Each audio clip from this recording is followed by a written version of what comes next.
Rasulullah kan memiliki banyak istri, Ustaz. Nah, Tapi para ummahatul mukminin tetap memiliki cinta dan ketaatan yang tulus kepada Rasulullah SAW. Nah, ini bagaimana tipsnya, Ustaz, memupuk cinta Iya. agar tetap tulus meski suami ini berpoligami atau menjalin ta'addud, Ustaz? iya, ini pertanyaannya memang istimewa Baik. yang sebenarnya sepantasnya dijawab oleh pelaku-pelaku Oh, baik. poligami. Ya, kami sendiri bukan pelaku poligami. Ya, tetapi kalau kita kembali dalam kehidupan atau pada kehidupan Rasulullah Shallallahu Alaihi Wasallam, ini merupakan sesuatu yang istimewa memang. Rasulullah Shallallahu Alaihi Wasallam itu memiliki banyak istri, tetapi tidak ada satu istri Rasulullah Shallallahu Alaihi Wasallam yang minta cerai pada Rasulullah Shallallahu Alaihi Wasallam meskipun ia dimadu. Kenapa? Karena mereka betul-betul mendapatkan sosok laki-laki yang paripurna dalam rumah tangga mereka. Nah, ini yang penting. Ya, kadangkala pemirsa yang dimuliakan Allah Subhanahu wa Ta'ala, jangankan pelaku poligami, yang monogami saja, yang hanya memiliki satu istri saja, itu kadang kurang memberikan perhatian kepada keluarganya dengan alasan kesibukan, dengan alasan pekerjaan dan seterusnya. Padahal Rasulullah Shallallahu Alaihi Wasallam, kalau kita memperhatikan kehidupan beliau, sepertinya tidak ada lagi orang yang mengalahkan kesibukannya Rasulullah. Rasulullah sebagai seorang nabi, Rasulullah Shallallahu Alaihi Wasallam sebagai seorang guru bagi sahabat-sahabatnya, Rasulullah Shallallahu Alaihi Wasallam sebagai panglima perang, Rasulullah sebagai menteri ekonomi pemegang kunci Baitul Mal, Rasulullah yang menerima diplomat-diplomat dari bangsa lain, dan segala kesibukan Rasulullah yang biasa keluar kota, sering keluar masuk peperangan, sibuk berdakwah. Kira-kira ada ndak kita yang merasa lebih sibuk dari Rasulullah Shallallahu Alaihi Wasallam? Akan tetapi ini yang luar biasa jamaah sekalian. Meskipun Rasulullah Shallallahu Alaihi Wasallam sesibuk apapun, ia memberikan perhatian yang luar biasa pada keluarganya. Rasulullah Shallallahu Alaihi Wasallam karena beliau berpoligami, maka beliau memberikan waktu khusus kepada istri-istrinya. Dan itu biasanya di waktu pagi, ya setelah matahari terbit, setelah beliau sholat subuh, ya zikir, kemudian beliau ke istri-istrinya. Ya, kadangkala ya beliau kemudian cari sarapan pada istrinya. Seperti misalnya dalam riwayat Aisyah, Rasulullah mengatakan hal indaki syai'. Ya, apakah ada yang bisa untuk dipakai sebagai sarapan, dikonsumsi sebagai sarapan? Ya, kadangkala jawaban istri Rasulullah Shallallahu Alaihi Wasallam yaitu tidak ada sama sekali ya Rasulullah. Nah, ini rumah tangga yang sangat sederhana, ya, rumah tangga khairul khalqillah, ya, makhluk terbaik yang pernah Allah Subhanahu Wa Taala ciptakan. Ternyata kadangkala tidak ada yang bisa dipakai untuk sarapan. Tetapi bagaimana Rasulullah merespon hal yang seperti ini, pemirsa yang dimuliakan Allah Subhanahu Wa Taala? Ya. Apa kata Rasul? Idan ini soim. Kalau ternyata tidak ada yang bisa dikonsumsi sebagai sarapan, kalau begitu saya berpuasa saja. Sesederhana itu Rasulullah merespon. Kita jangankan permasalahan tidak ada makanan, ada saja makanan di meja, cuma karena kurang lomboknya, ya karena tidak ada sambalnya. Itu kadang kita protes, marah-marah dan seterusnya. Rasulullah ini tidak ada yang bisa dimakan, pemirsa yang dimuliakan Allah Subhanahu Wa Taala. Tetapi Rasulullah tidak marah-marah. Rasulullah hanya mengatakan kalau begitu saya berpuasa. Lihat bagaimana Rasulullah bermuamalah dengan istri-istrinya. Iya. Karena kadangkala, terutama bagi kita seorang suami, kita luput untuk memperhatikan hal yang seperti ini. Kita menuntut banyak, sementara nafkah yang kita berikan pas-pasan. Nah, ini kan masalah. Ya, Rasulullah Shallallahu Alaihi Wasallam kalau bertanya kepada istrinya, tidak ada ya Rasulullah.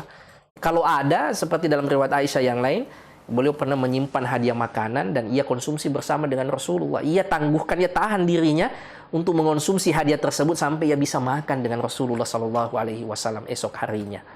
Tapi kadang-kadang tidak ada sama sekali yang bisa dikonsumsi sebagai sarapan. Maka kata Rasulullah, idan ini soim.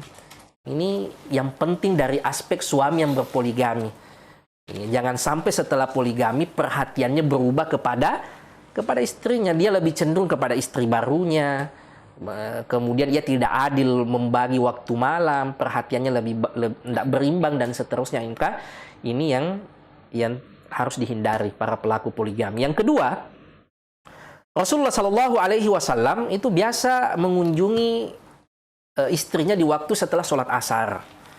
Ya, kalau tidak ada hajat seperti misalnya kebutuhan sahabat kepada Rasulullah, maka Rasulullah itu berkumpul di salah satu rumah istrinya, dan secara otomatis istri Rasulullah Shallallahu Alaihi Wasallam yang lainnya akan ikut kumpul di situ. Ya, misalnya pada malam ini giliran si fulana, maka istri yang lain pada waktu sore akan kumpul di rumah fulana ini untuk membersamai Rasulullah Shallallahu Alaihi Wasallam. Ini kan luar biasa indah sekali jamaah sekalian. Iya, harmoninya dan seterusnya. Dan ini sekaligus kami sampaikan kepada setiap wanita yang dipoligami, iya, bahwa berbanggalah karena wanita-wanita terbaik dalam umat ini juga rata-rata dipoligami kok. Ia bukan aib. Ia bukan sesuatu yang kurang. Ya, siapa di antara kita yang merasa lebih baik daripada Aisyah, dari Hafsah, ya, dan istri-istri Rasul, dan mereka kan dipoligami. Ya, kadang-kala kan dalam masyarakat kita, ya, poligami ini dianggap sebagai dosa yang tidak termaafkan, waliyadzubillah. Ya, paradigma masyarakat kita kadang-kala lebih rusak lagi. Ia tahu istrinya maaf jajan dalam tanda kutip di luar, ia maklumi. Tapi kalau suaminya poligami itu kelihatannya dosa yang tidak terampuni. Ini kan rusak pandangan yang seperti ini jamaah sekalian.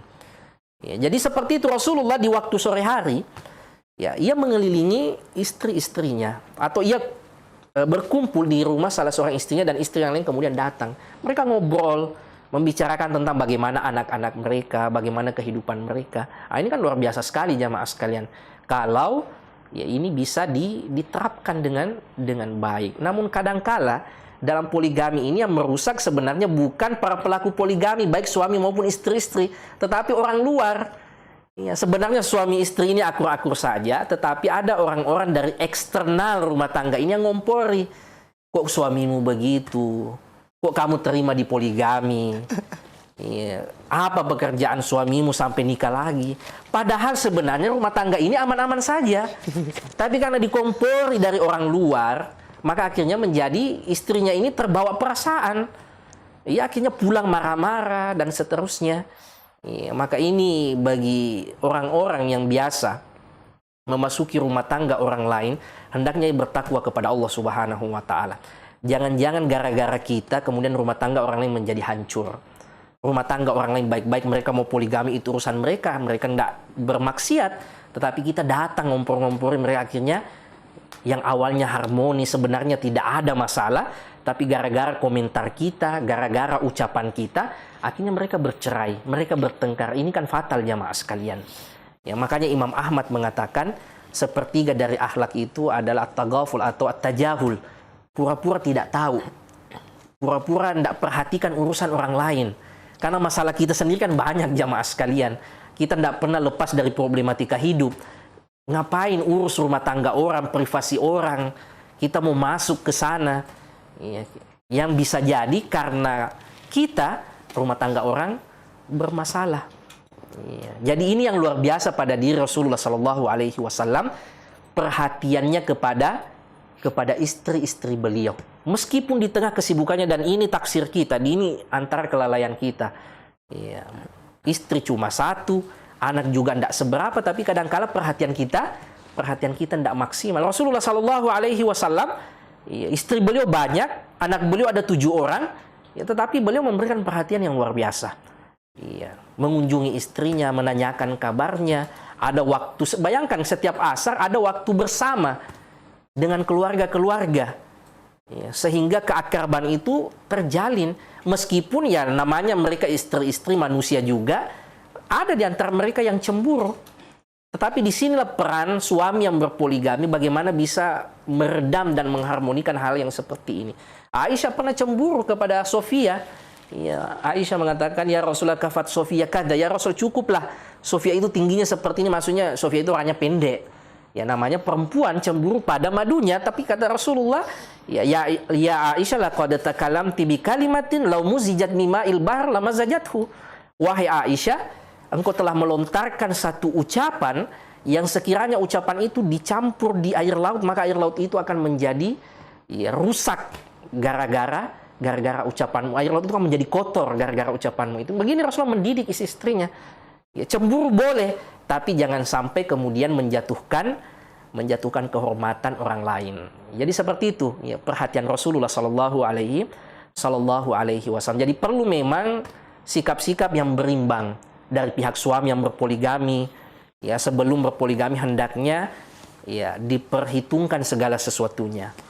Karena lagi-lagi kami ingatkan tadi tujuan pernikahan itu untuk mendapatkan ketenangan.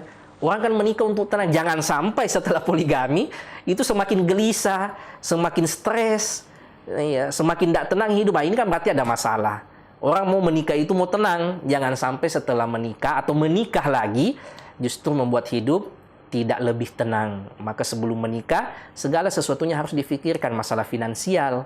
Ya, jangan ya karena alasan tawakal ya kemudian mengatakan ya itu kan nanti rezeki Allah yang nanggung. Ya tidak sesederhana itu juga. Kalau dengan satu istri saja kemudian kita sudah susah untuk menafkahi, misalnya menanggung kehidupan istri, kemudian kita mau tambah lagi, itu kan namanya menambah masalah. Ya, jadi hal-hal yang seperti ini perlu untuk dipertimbangkan dengan baik, karena kewajiban nafkah itu lagi-lagi tetap pada suami. Menambah istri berarti menambah beban yang harus dinafkahi. Mereka yang berpoligami harus siap dengan konsekuensi yang seperti ini. Kemudian pada istri yang dipoligami bersabarlah dan banggalah dengan itu. Ya, karena wanita-wanita terbaik banyak yang dipoligami atau tidak sedikit yang dipoligami. Aisyah, Hafsah dan yang lainnya. Dan orang-orang yang berada di luar memiliki lingkungan sosial yang mana mereka memiliki poligami, jangan campuri rumah tangga urusan lain. Mari kita kembali membenahi diri kita masing-masing. Ada permasalahan kita juga yang perlu diperbaiki, sebagaimana kata Imam Ahmad, sepertiga akhlak itu adalah tidak mencampuri urusan orang lain, terutama privasi orang lain. Wallahu ta'ala alam.